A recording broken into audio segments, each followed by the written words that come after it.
Você já sentiu como se algo invisível, uma força imperceptível, prendesse seus passos mesmo quando você ora, trabalha e confia?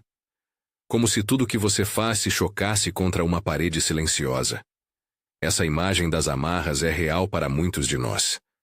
Hoje quero falar exatamente sobre isso, sobre as amarras que Deus, em seu tempo e sabedoria, começa a retirar quando a sua vitória se aproxima.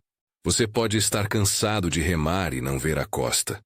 Pode até escutar vozes que dizem que você errou demais, que não é digno, que já passou da hora. Ou então sente uma espera longa, sem sinais óbvios, apenas uma sensação de estagnação. Essas são as primeiras coisas que quero olhar com você. Os sintomas das amarras. Fique comigo. Se essa palavra tocar seu coração, inscreva-se e curta para que mais pessoas encontrem essa esperança. As amarras aparecem de formas diferentes. Às vezes estão fora de você.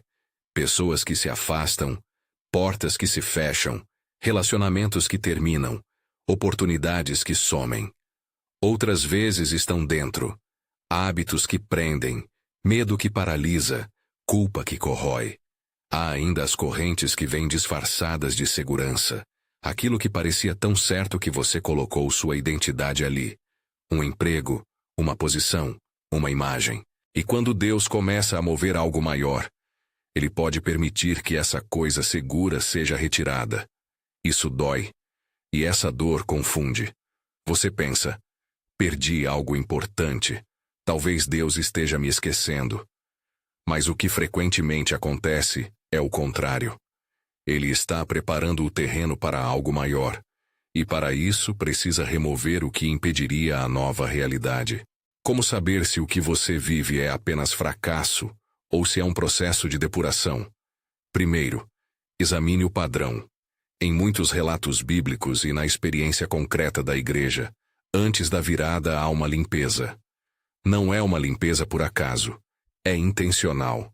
Deus chama. E logo depois vem um processo que parece despir, tirar o que prende ao passado, ao medo, à vergonha. Não negamos a dor, mas há uma força por trás do processo que tem propósito. A Bíblia traz imagens que nos ajudam a enxergar o padrão. Em Isaías 42:16, lemos que Deus conduzirá os cegos por caminhos que não conhecem e os fará andar por veredas desconhecidas. Tornará as trevas em luz diante deles. É a promessa de que, mesmo quando o caminho está oculto, há um mover divino que guia e revela, passo a passo. Em Abacuque 2:3 está escrito que a visão aguarda tempo certo. Ainda que demore, ela se cumprirá. Existe um tempo marcado. Essas duas referências colocam em tensão a espera e a ação de Deus. Ele age, muitas vezes de modo invisível, e nós somos chamados a manter fé na promessa. Veja também a vida de Abraão. Em Gênesis 12:1, ele recebe um chamado claro. Sai da tua terra, deixa tua parentela. Não é um movimento confortável. Abraão teve que deixar o que era familiar. Naquele momento, o que parecia perda foi na verdade o primeiro passo para receber a promessa que lhe havia sido feita. Ele abriu mão de segurança humana e caminhou para a disponibilidade.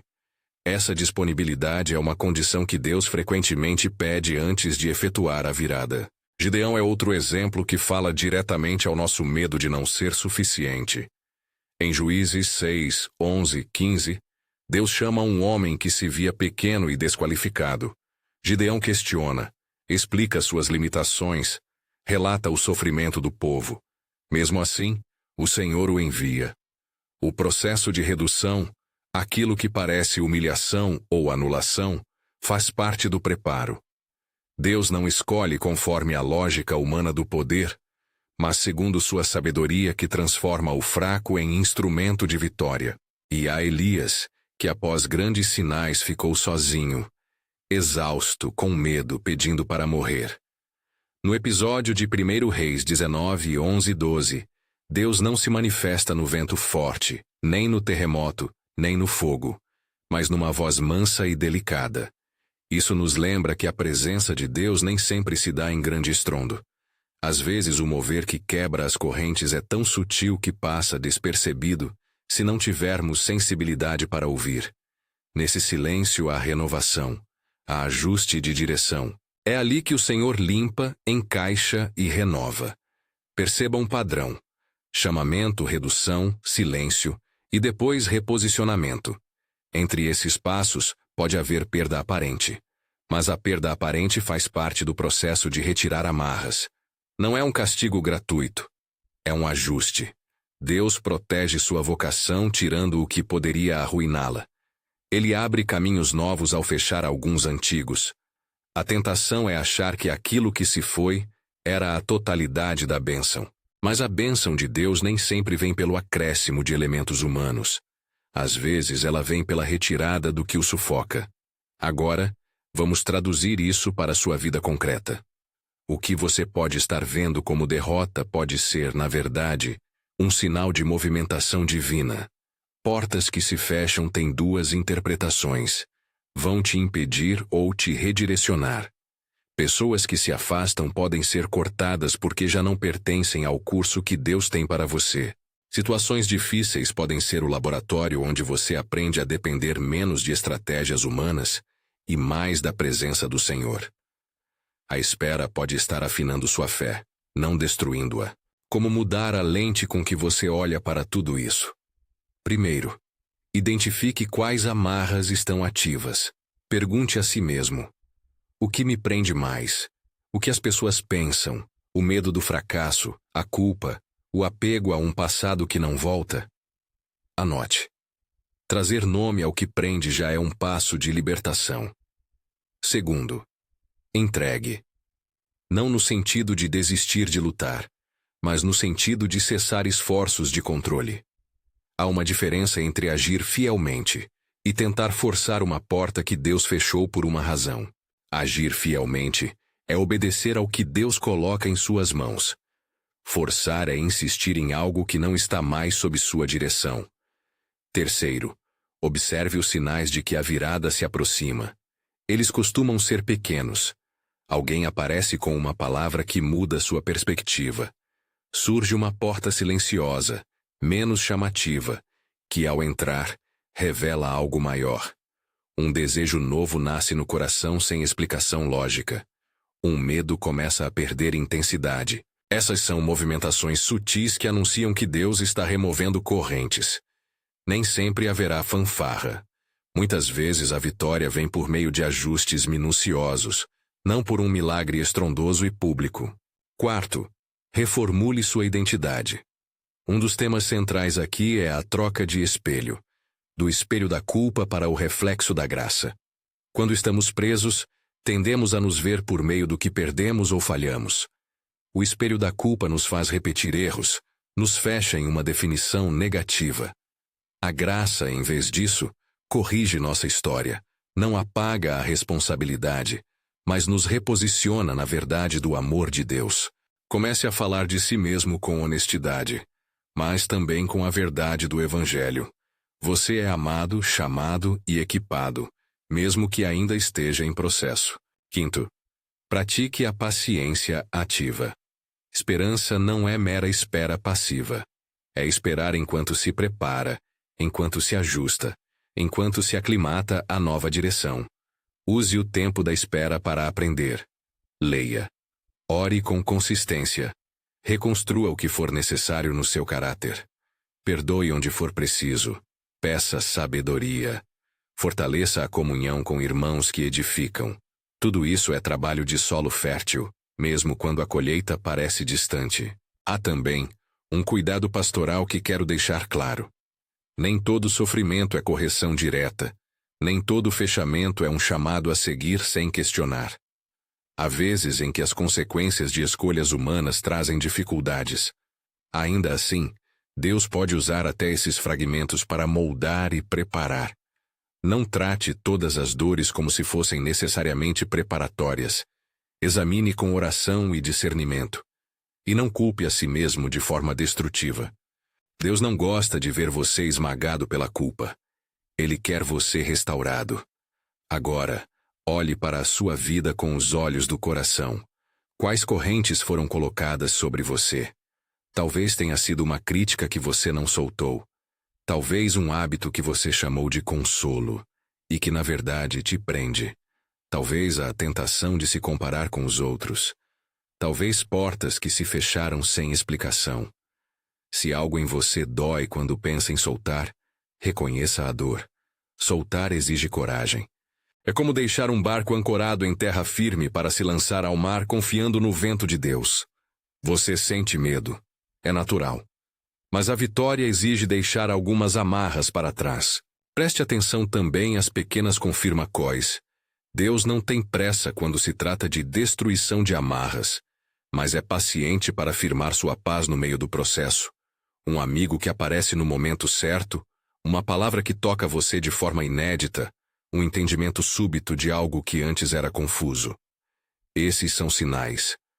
Não se apegue a sinais como se fossem garantias, mas receba-os como pistas de que Deus está operando. E quando a oportunidade surgir, haja. Deus pode abrir uma porta discreta e convidar você a entrar. Se você percebeu que algumas amarras caíram, mesmo um pouco, responda com passos de fé proporcionais ao novo que desponta. Chegamos agora a uma oração. Não é um recitar de fórmulas. É um clamar humilde, onde você entrega, pede e se coloca em disponibilidade. Ore comigo, em espírito e verdade, dirigindo-se ao Pai. Senhor, nós te louvamos porque Tu és o único que vê o que está escondido. Conheces as correntes que prendem nossos pés. Tu sabes as noites em que não conseguimos entender por que portas se fecham. Pedimos que Tu, com a Tua mão, quebres as amarras que não nos deixam avançar. Queira remover, Senhor, os laços da culpa que nos prendem ao passado.